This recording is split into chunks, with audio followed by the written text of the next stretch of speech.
سب سے بنیادی بات جو میں بتانا چاہتا ہوں وہ یہ ہے کہ رسول کریم صلی اللہ علیہ وسلم نے فرمایا کہ جس نے کسی ایک بچی کی اچھی تعلیم اور اچھی تربیت کی اور اس کا رشتہ کر دیا تو رسول کریم صلی اللہ علیہ وسلم نے اس کے لیے جنت کی ضمانت لی ہے۔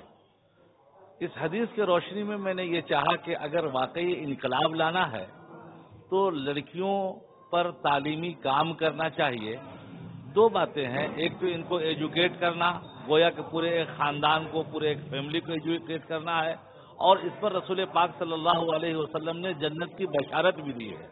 گویا کہ ان کے تعلیم سے دین بھی بنتا ہے، دنیا بھی اور آخرت بھی۔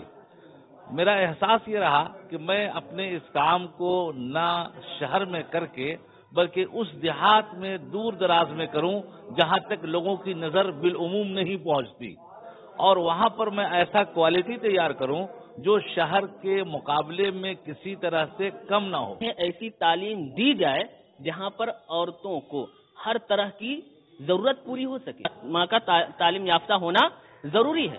اللہ کے نبی یہ بھی فرمایا اطلب العلم من المہد الی اللحد، کہ پہلا مکتب علم کا پہلا جو درسگاہ بتلایا وہ ماں کی گود کو بتلایا۔